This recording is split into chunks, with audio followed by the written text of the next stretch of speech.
Bonjour à tous, nous nous retrouvons dans notre série sur l'apôtre Pierre et c'est donc l'épisode numéro 2. Vous vous souvenez que la semaine dernière, nous avions évoqué cette erreur, en fait cette faute, ce péché que l'apôtre Pierre avait commis lorsque il se retrouve dans la cour au moment où Jésus vient d'être arrêté. Il est là parce qu'il veut savoir ce qu'il adviendra de Jésus. Et puis avec force, avec violence, il va renier Jésus jusqu'à faire des imprécations. D'ailleurs, à un moment donné, alors que le coq chante, alors qu'on est en pleine nuit, quasiment, il nous est dit que Jésus va se retourner vers Pierre et il va regarder Pierre. J'ose à peine imaginer ce que Pierre a ressenti à ce moment-là.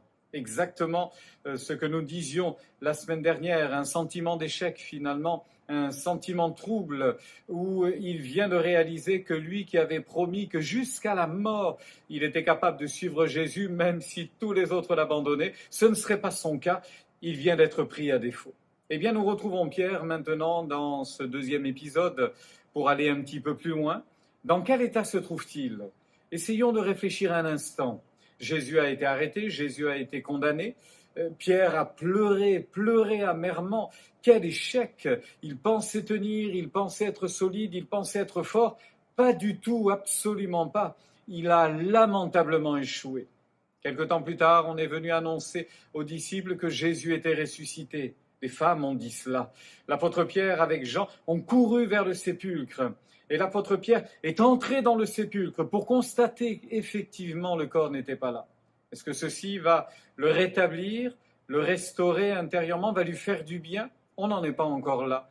On va retrouver Pierre alors que Jésus va entrer dans la maison qui était fermée, barricadée. Les disciples se protégeaient, ayant peur de ce qui pouvait advenir de leur vie. Il nous est dit que Jésus entre dans la maison et puis il va leur apporter la paix. Est-ce que ceci sera suffisant ? Pas encore.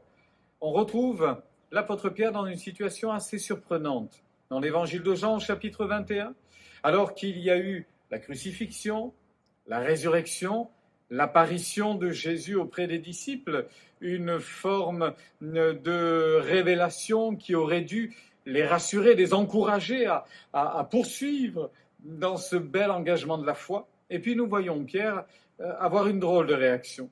Ainsi, avec Nathanaël et d'autres des disciples, Pierre était un pêcheur du lac de Galilée, et ainsi c'était son métier.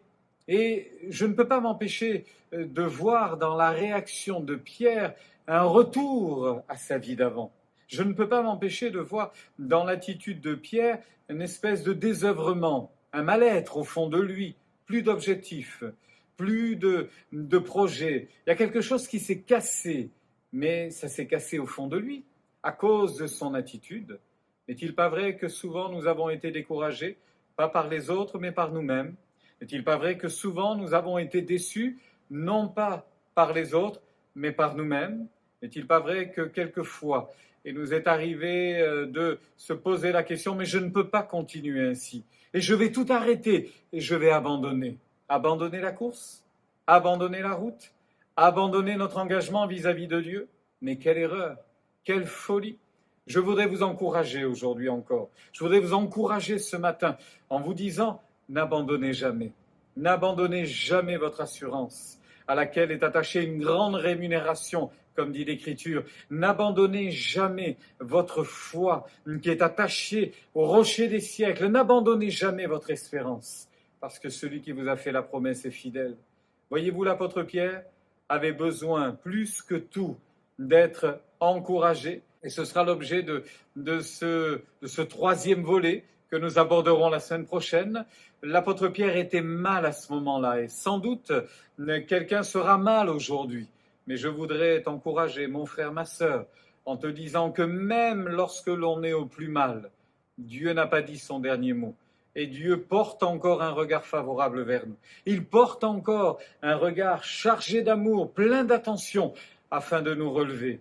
Prends courage, prenez courage, ne désespérez pas. Dieu est fidèle, il va vous bénir, il va vous fortifier, même si ça ne va pas, même si vous dites que vous n'êtes pas digne, et vous avez sans doute raison, même si vous dites j'ai échoué, j'ai mal parlé, j'ai mal agi, j'ai commis l'irréparable, sans doute le pensez-vous, mais laissez à Dieu le soin d'en juger, non pas à vous-même.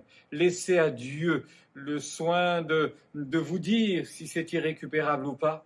Et je pense très sincèrement que vous entendrez la douce voix du Saint-Esprit vous dire « ce n'est pas irréparable, ce n'est pas fichu, fais-moi confiance, faites confiance au Seigneur et ayez une bonne journée.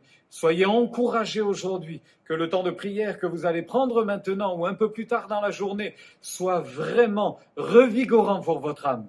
Il est fidèle, il est là et il vous bénira encore. Bonne journée et à la semaine prochaine pour la suite et la fin de cette série.